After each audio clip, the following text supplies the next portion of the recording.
Hey guys, welcome back. You may notice that we're inside Damascus right here, and that's because I forgot to show y'all something. There are multiple exits in every single zone on every city, and I figured I'd make use of one since I started right next to it when I loaded. So let's just zip on over to Acre.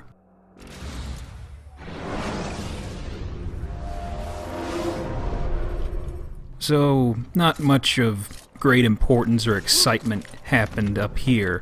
So, let's just go ahead and skip straight forward to Mr. Rafik, I suppose. Not much in the way of trampling.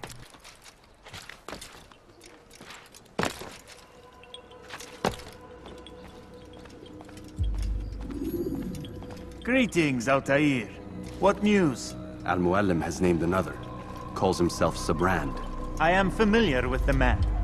Newly appointed leader of the Knights Teutonic, he resides in the Venetian Quarter and runs Akka's port. I'll start my work at once. Here are the places where you should focus your search. On the docks east of here, among the ships and their crews. At the chapel to the northeast, near the cross overlooking the port. And to the north, in front of St. John's Gate. This is most helpful. My thanks for the guidance. Altair. Yes, Rafik. I owe you an apology. For what? For doubting your dedication to our cause. No, it was I who erred. I believed myself above the creed. You owe me nothing. As you wish, my friend. Go in safety.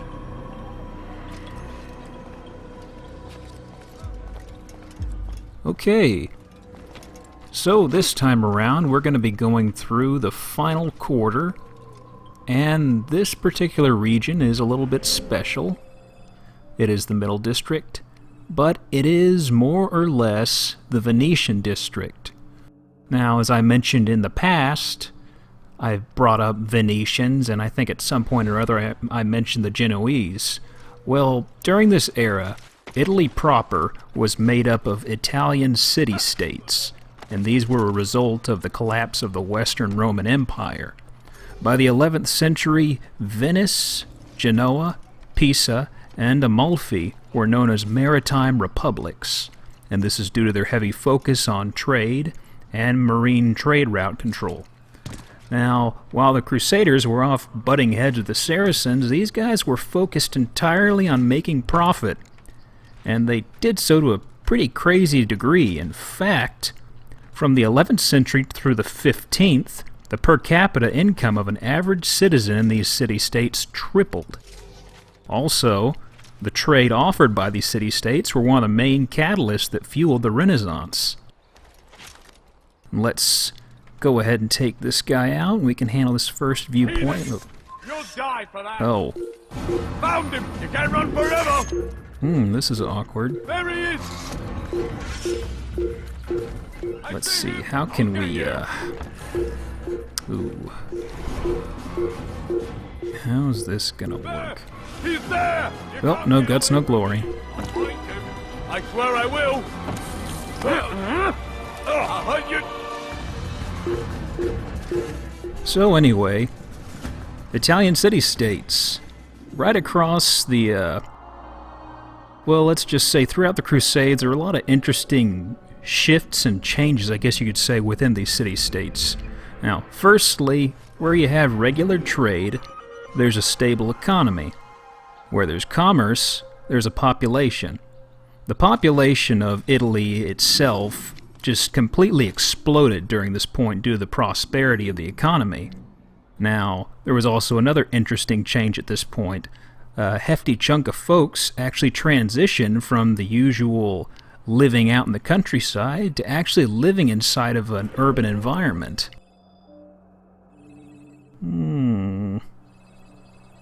Pickpocket. So, there was the economy they've been in from, and part of that also, there was something that took place at this point known as the Arab Agrarian Revolution, or the Medieval Green Revolution. It opened doors to a lot of crops and exotic trading. We've got a pickpocket over here. This is the entryway to the port, and we'll be getting to the port.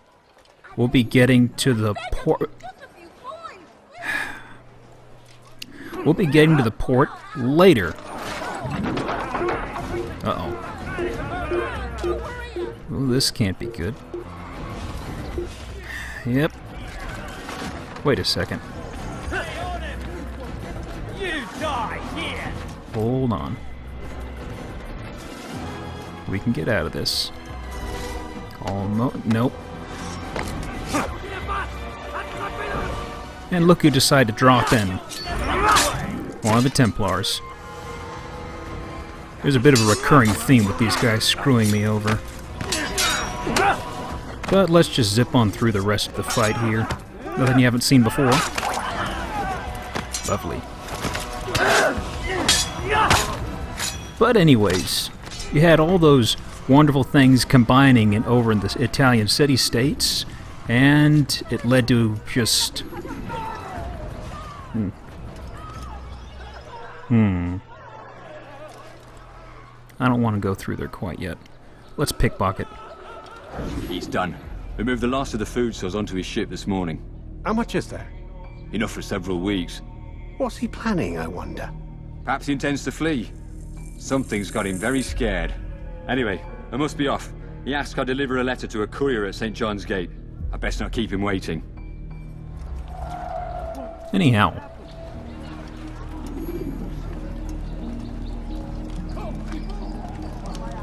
Who saw what happened here? You friend of mine? The economic goings-on with the city-states at the time was, some historians say it was kind of a proto-capitalistic economy model, which capitalism itself didn't come up till maybe the 1600s, I believe, but this is one of the earlier forms of it prospering. But enough about that. We got a viewpoint, and I decided to jump inside the hay on the other side of that passageway we were just at, and no harm done. Let's zip on up here and handle this. But I've talked enough about the city-states in general. Let's get a little more relevant. Now, Acre had several Italian quarters, chief of which would be the Venetian, and then there was the Genoese right behind them. The Venetians originated, of course, from the Republic of Venice. Republic of Venice stood from 697 until 1797.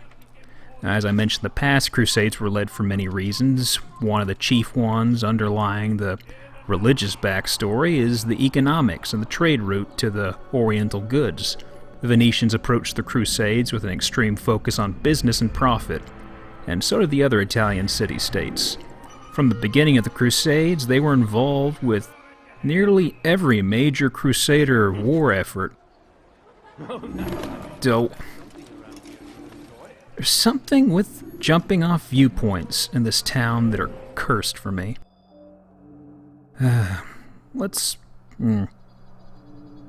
head north. I want to save the interesting part for the last. So anyways, the Venetians were pretty heavily backing the Crusaders, and they got on their good graces as a result. To name a few prominent examples of their aid. Firstly, nearing the end of the First Crusade, they assisted the assault on the Syrian coast with over 200 Venetian warships, and they played a major role in the Crusaders' conquest at that point. In 1110, they lended the aid of 100 Venetian ships to King Baldwin I of Jerusalem and King Sigurd I of Norway in order to capture Sidon. Yoink! The hidden blade actually missed his head. That was kind of weird.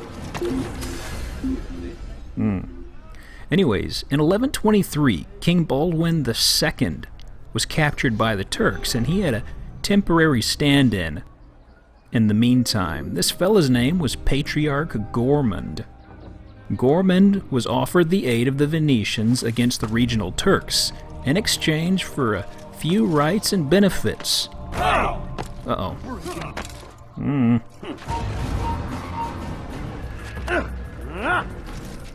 There we go. Got that settled. let's head over and tackle this viewpoint.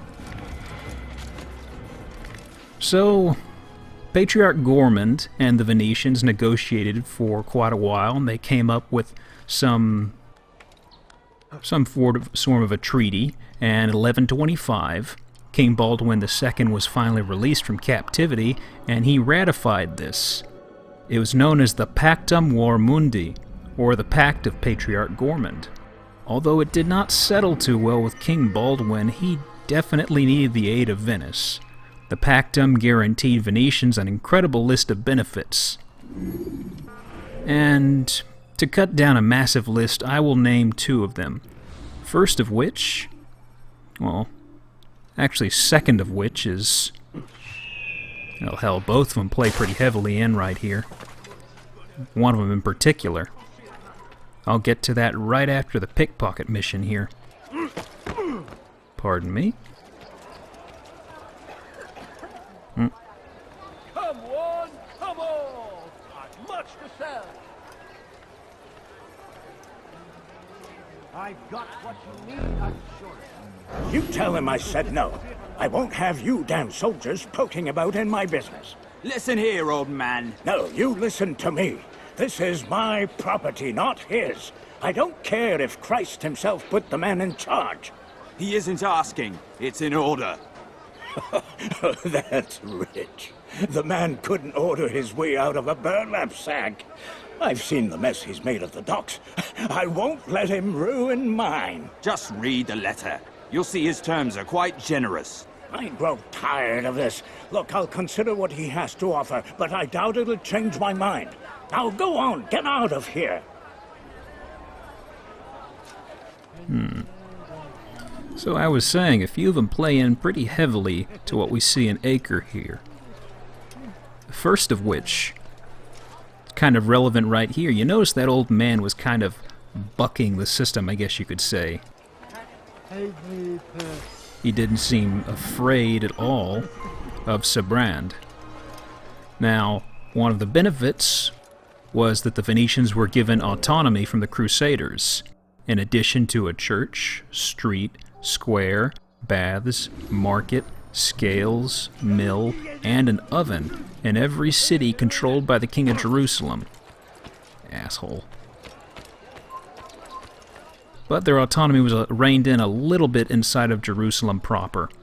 Secondly, sweeten the pot even further, they were given 1/4 of Acre, and I don't mean 1/4 as in a district, I mean 1/4 as in a fourth of all of Acre. And this was prior to them reclaiming Tyre and Ascalon, but in advance they were promised 1/3 of both of those. Uh-oh. In addition to 1/3 of the surrounding countryside. That land would also be tax-free. And those are just a few of the highlights that they got away with. And as I mentioned, King Baldwin wasn't too keen on it, but he had to go through with it because the Venetians are a very powerful ally. Now, needless to say, they were very happy with the pact. The other Italian city-states nagged the kings for years before they were actually given roughly the same treatment. Additionally, in the years to come, the Pactum left the Venetians almost untouchable to some of those in power in the region. Case in point, in the 13th century, the Islamic forces recaptured most of the Levant and left the coastal area as a foothold for the Crusaders. The Holy Roman Emperor Frederick II wanted to make a brand new push to shove back the Islamic forces, but reaping the benefits of the commerce, the Venetians weren't too keen on doing this, so they just ignored his orders. In fact, inside Acre and Tyre, they were so powerful that they could completely ignore the Lord's orders of those regions. Entirely. I don't want to do that. But let's get this informant over with. I really hate these guys. I hope it's not a flag. I hate those flag missions. Ah, Altair! Demons are after me. Demons with a black cross. They want me dead. Me. Can you imagine? If you see them, tell them to go away. But use your blade. It's the only language demons understand. Please, come back as fast as you can. I will have something for you. Okay, we gotta kill... Whoa. 5 guys in 4 minutes. Well, I had a number of run-throughs, and here's the first one. Last guy, and I get spotted. Now normally I'd cut right here, but I want to show you who one of my pursuers are.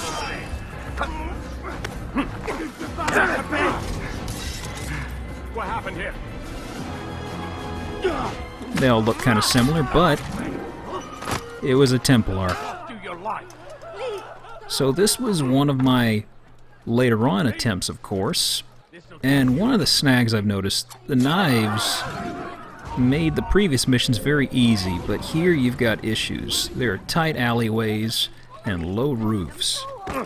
So eventually I said screw it, and by this point I knew where these guys were going to come out, and I had a bit of a path lined up.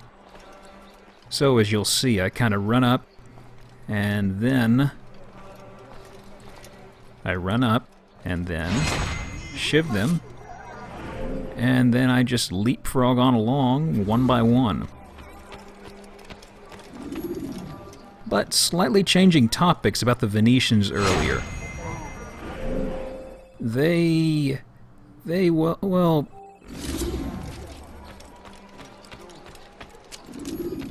did some pretty bad things in this era.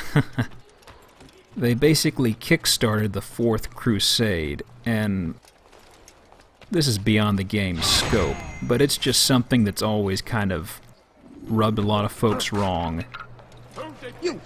Wasn't me. Anyhow, it rubbed a lot of folks wrong for good reason. Now, the Fourth Crusade, it went from 1202 to 1204. The Third Crusade ended in 1192, and though it was a success for the Crusaders, it was kind of a limited one, and it left a bad taste in their mouth, to the point where they didn't want to butt heads with the Muslims again. And at this point, there was a new pope.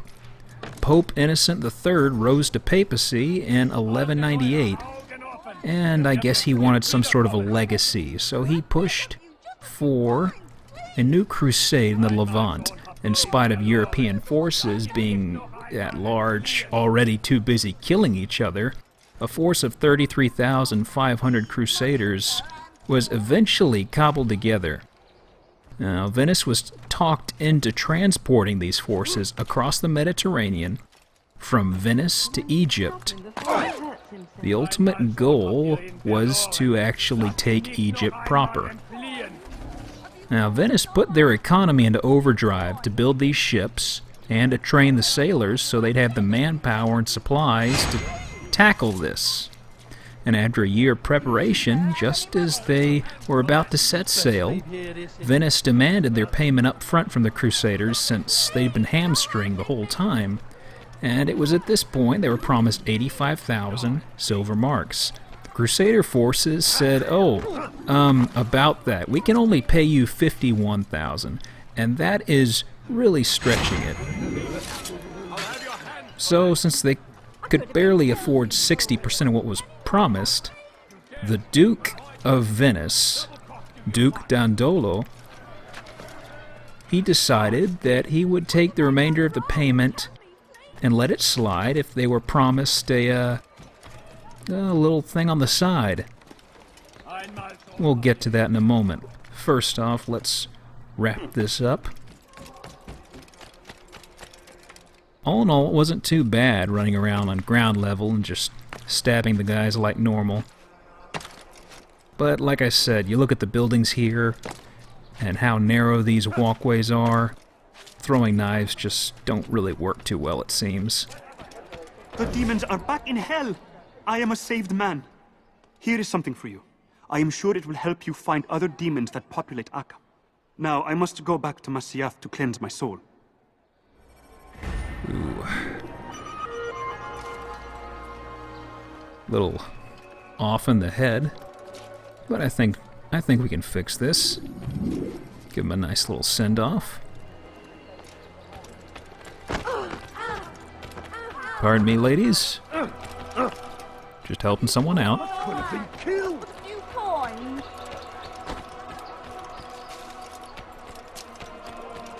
Who let you come save vieillard? So I'll continue talking about the... Where'd he go? Huh. Well, anyhow, you remember what I was talking about with Duke Dandolo and the goings-on with Venice and the Fourth Crusade. I'll talk about that a little while later. I'll get back to it. But first, we've got to head to this viewpoint, which is nearing an important landmark, and there is one you may recall right here. Remember that first flag mission I had? Well, I managed to scrape up what this is, and this right here is the Enchanted Garden. It lies east of the Hospitaller Fortress, where we took out what's his name, Garnier de Naplouse. And there's another place to the east of it that we'll be getting to later. This other structure is known as the Crusader King's Palace. Take a nap. But it's one of the few interesting viewpoints around it. Oh. How awkward. Alright, back up to the rooftops. Nobody saw that. Now let's make our way up.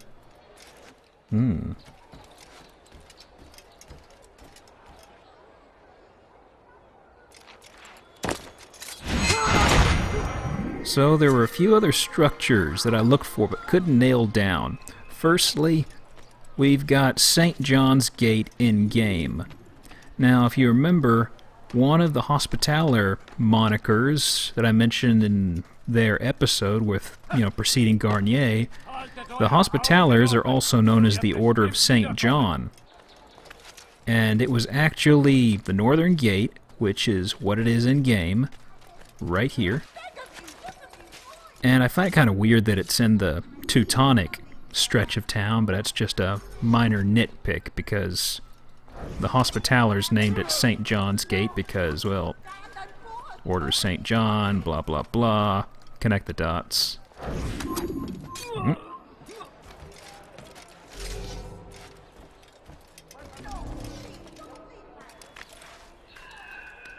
But there's another place there was the Genoese Quarter that I mentioned. It isn't referenced in-game.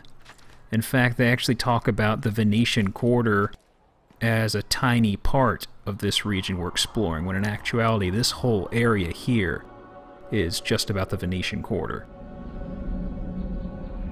The Genoese Quarter is near the very end, just north of the port. I'd guess it's about where we have our later on interrogation mission. But that's a little ways down the road. So we've got an eavesdrop, it seems, down on the ground floor. So let's hop on down, get a closer look of St. John's Gate, but really it's not very interesting. I figured something more majestic, but, well, whatever. But this is kind of interesting. You'll see why. It's getting worse. His paranoia knows no bounds. He's doubled our shifts. No one sleeps. Wasn't so bad till he decided to make the port his home. He's planning something at sea. That's why he came here. Planning what? What's the meaning of this? The two of you off in a corner, whispering, plotting? Nothing of the sort. We were only... Only what? What secrets are you keeping? You misunderstand. Damned assassins, they're probably here right now, watching us. Do you find this amusing? Do you? Pull off while you can! Double the patrols! Which ones? All of them! But we don't have the men. Find them! Recall our knights from the field if you must!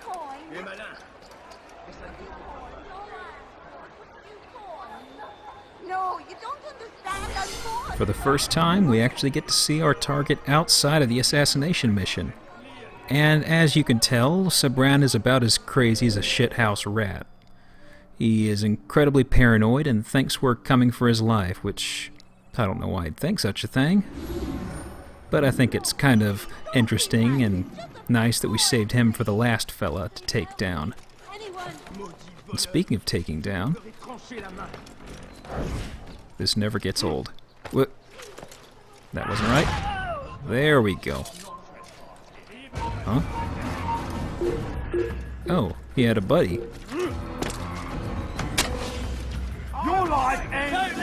Oh, fantastic.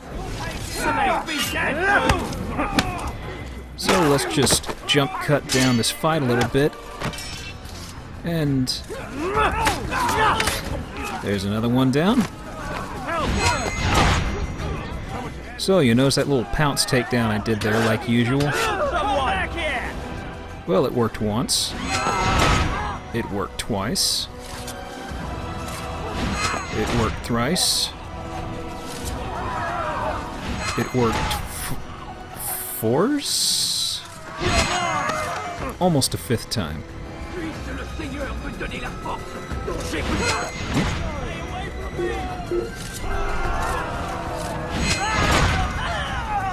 You think they would have learned.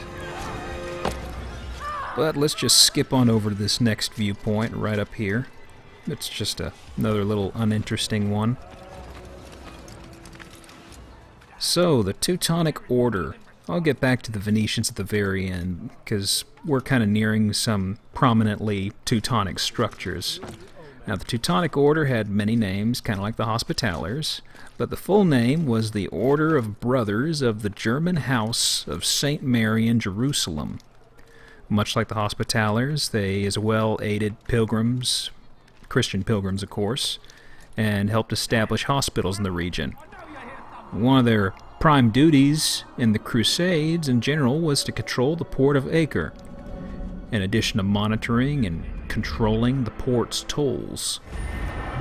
Regarding their uniforms, the Hospitallers at this point in time had black tabards with white crosses. The Teutonics have white tabards with black crosses. The Teutonic Order was formed in 1190. Let's head for the Crusader King's Palace. I think it's kind of interesting. Doesn't really get utilized, I'm afraid. Anyways, the order was formed in a primordial shape of sorts in 1190. Meister Sabran was the first Grand Master, if you could really call the position that at the time. He led the order from 1190 to 1192. Technically, though, he founded the group in its, as I said, earliest stage, and at that point it was just called a brotherhood. And if we want to get this viewpoint, this is kind of heavily guarded. Well, oh, and here's a reskin of a belligerent we'll be dealing with. He's not crazy, he's just drunk. Very drunk. As opposed to having batshit insane guys shoving us, we just have some sailors shoving us around. Let's return the favor. That wasn't him. I lost track of him. Where'd he go? This is happening a lot. Watch it. So this is kind of heavily guarded here. Let's just zip over this fence. I didn't think about it, but you'll get a better look at the Teutonic flag coming up. No worries. And finding the way to climb this was a little weird. I couldn't remember. Everything here is a little high. But on the far right side, we see something right here. A window that's actually in reach. So anyways, when Meister Sabran was in charge of the order, it was still a brotherhood. It didn't become the actual Teutonic Order until someone else in particular... Come on.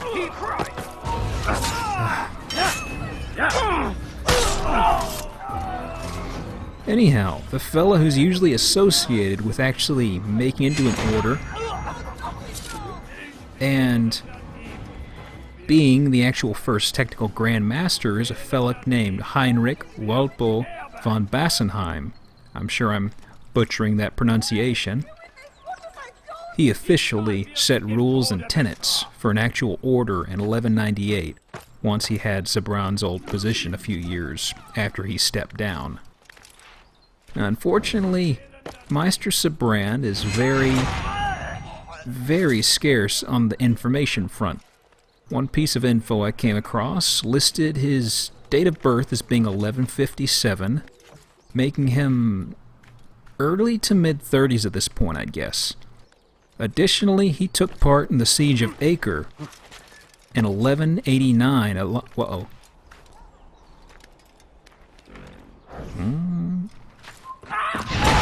Yes, the Siege of Acre in 1189.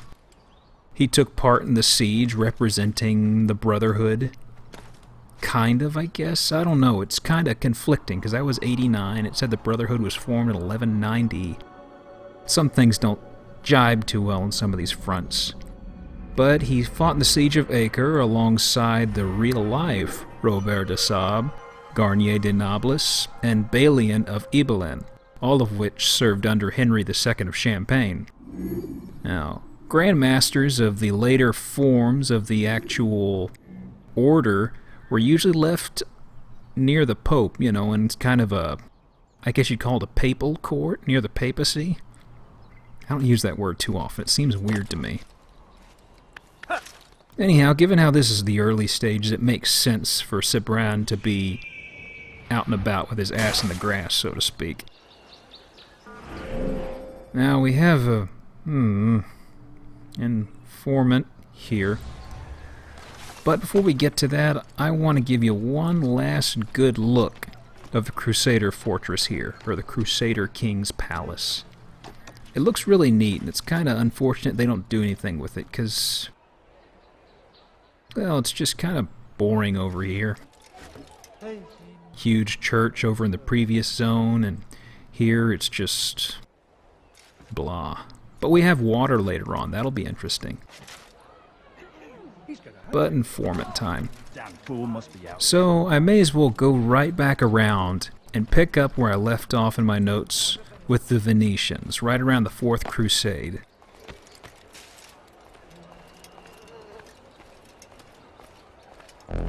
Did they let you into the city, or did you fight your way in?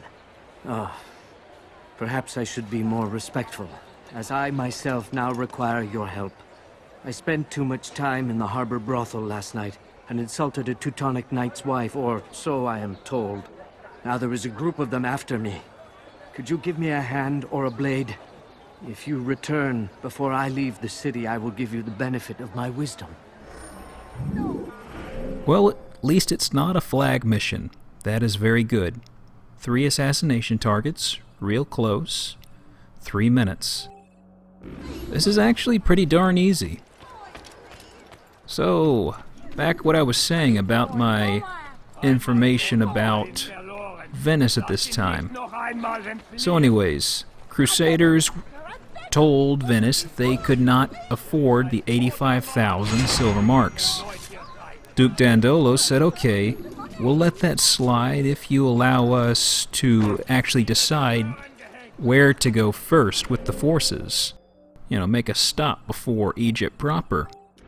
And Pope Innocent said, okay, but you cannot harass anywhere that is a Christian kingdom, including the Byzantine Empire. But oddly enough, wouldn't you know it, just the letter's contents didn't reach him in time.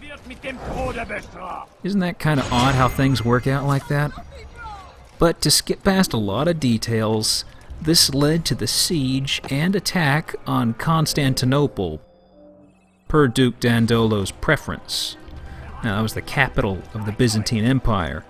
The sack of Constantinople, mentioned briefly in the thread, took place in 1204, and it's seen by historians as most likely one of the largest crimes against humanity in history. You are a lucky man. You are alive, and I am still in Acre. Here is what I have to tell you. The only thing more dangerous than a drunken sailor is one who is also angry. I know it does not seem like much, but with your wisdom, I am sure it will help. That wasn't so bad at all. I don't think I'll pick on this guy. So we just have a little ways to go. We have a viewpoint here, another viewpoint down there, and probably another side mission or two. So, anyways, the Crusader forces, once they... What the... A few coins, all right. Who threw that? Coins. Who threw that? No, you don't. Was it you? Stand and pour, sir. I need the money. Goddamn beggars.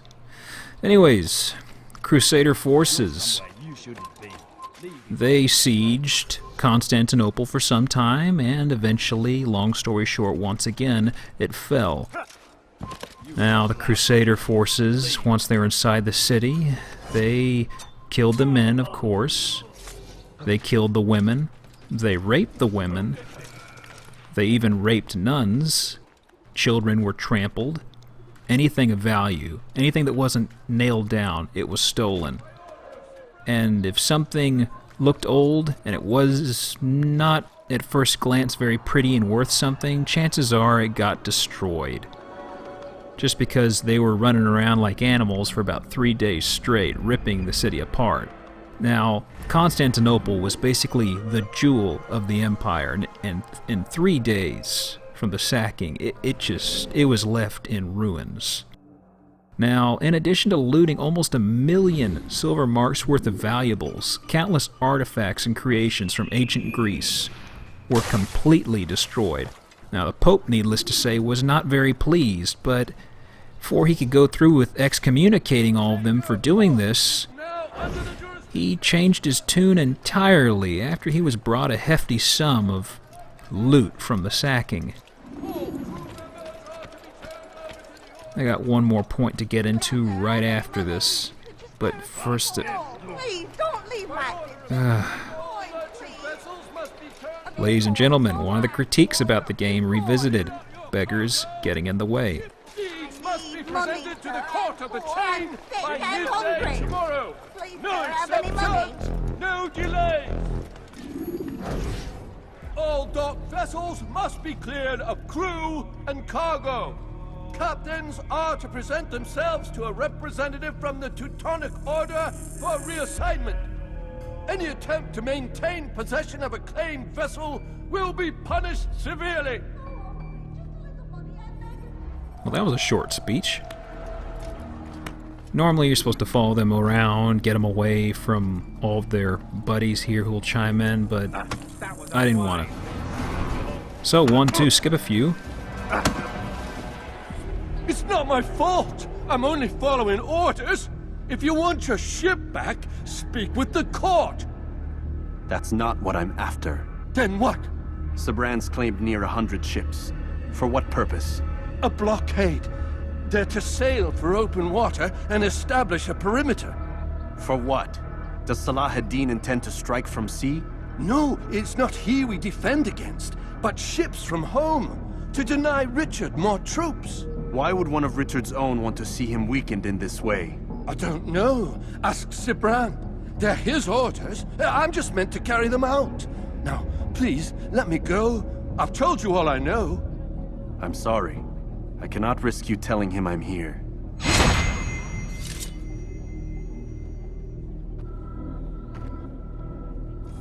We all saw that coming. Oh, and this right here. Kind of hard to see, but this is a Saxon cross. Just kind of smushed up there. Anyhow, the sack of Constantinople was in 1204, and that was about 150 years after the original, what was known as the East-West Schism of 1054. And this split divided the state church of the Roman Empire into Greek and Latin branches, the Eastern Orthodox and the Roman Catholic churches respectively. According to many historians, after Constantinople was sacked in 1204, there was no going back at that point, no ability to restore that divide. So, we're in the port. Very interesting part of the game, I think, but it's just for this one little segment here. It's also kind of the bane of the existence of a lot of folks because, well, I don't want to ruin the surprise. You remember that informant also who mentioned something about angry drunk sailors? That was a tip about these assholes being around here. If they shove you, you'll fall in the water. If you fall in the water, well, Al can't swim. But that street goes both ways, because neither can these guys. I don't think so.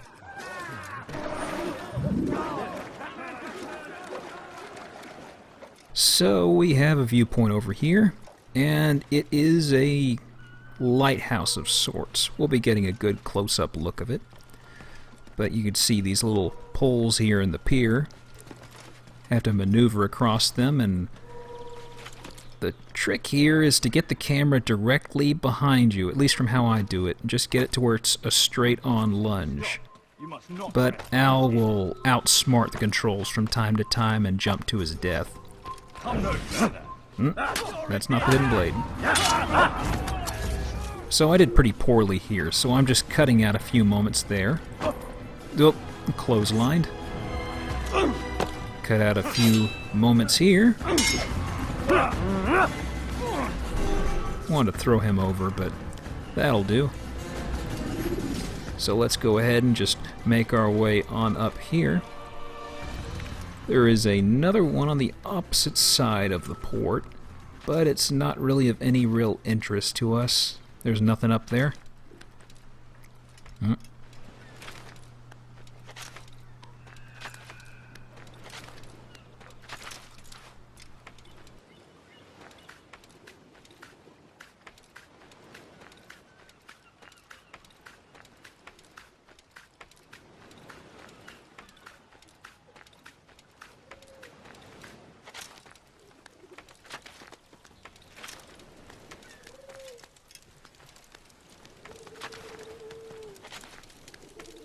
Nobody up here? I was kind of looking forward to throwing someone. Oh well, at least they got some bird poop textures. Gotta have priorities, man.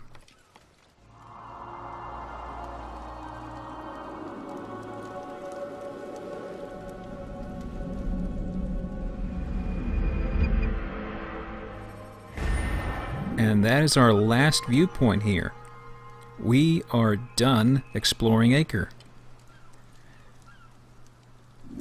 And of course, from the up here, we can see the entire expanse of the pier. You can also see the church from the second segment, when just before we took out William. You can see a few other of the structures, and there's where we got tough with the guy with our fists a few moments ago.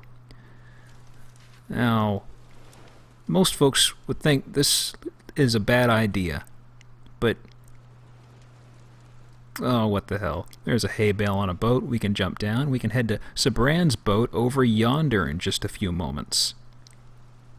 We'll get a real close look at it, trust me. You can also see the other lighthouse, which is not nearly as high up as this one from how it seems. Hey, I made it.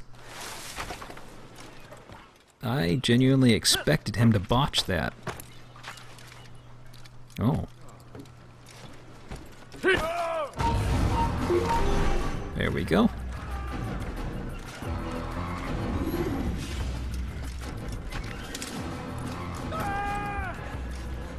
Boy, sure is staying afloat pretty well.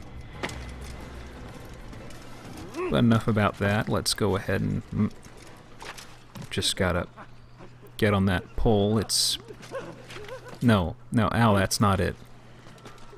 Just gotta right there. Whoop. And there you have one of the gripes a lot of folks have. So let's skip back over. Now, this right here is near that gate that I showed you way earlier at the beginning of the video, just about. And oh, here's a better look of a Teutonic flag. Front, back, they can't really tell which side has the pole on it. But there you go, it's just like their uniforms. White with a black cross.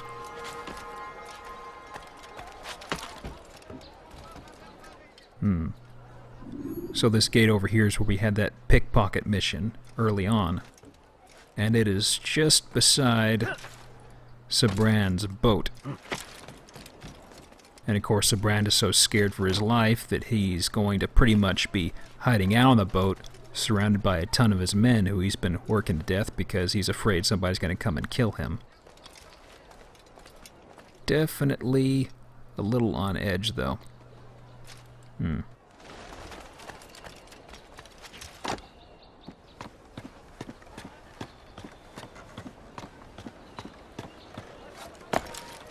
Now, a lot of folks actually label the...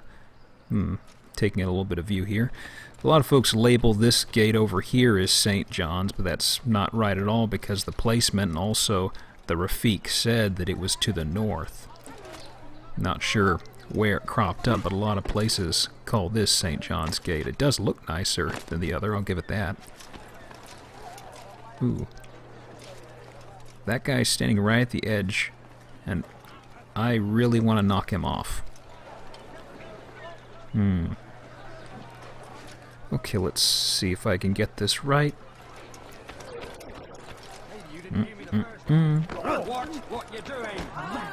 Nope. Bad steering. Bad steering, Al. Uh-oh. Oh. I didn't plan for that to happen. And I didn't plan for this either. My audio screwed up. No idea why. But let's see how many of these guys I can get in the water. I had one. No, Chauncey, I'm the one doing the throwing today. There's 2. Let's see if I can break 5. Can't see. There he is.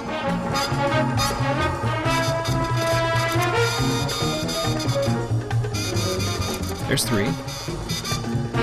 That's 4. 1 more.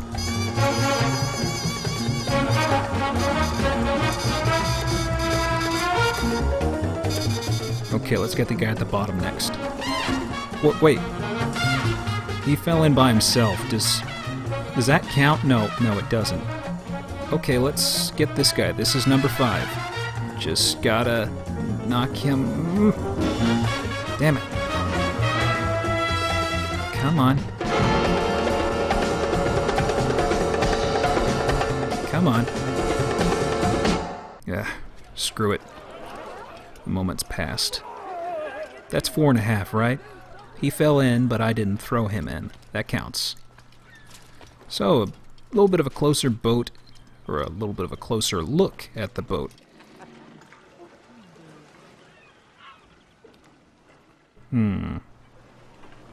Got a number of ways to approach this. And of course, once we get on the boat, that is a, that's a do not trespass type area. Let's just stick along here, inch our way over. Yeah. Will this never end? They're just clumsy.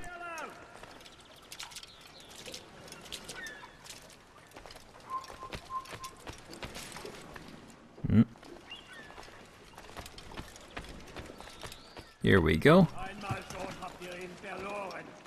And as I said, they get pissed off you real fast. But you don't want to see all this fight, so once again...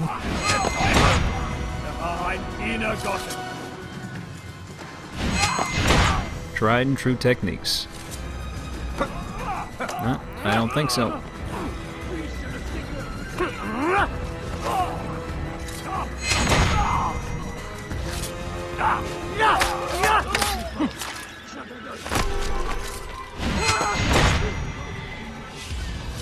And that, as they say, is that. Got a lovely little pile here.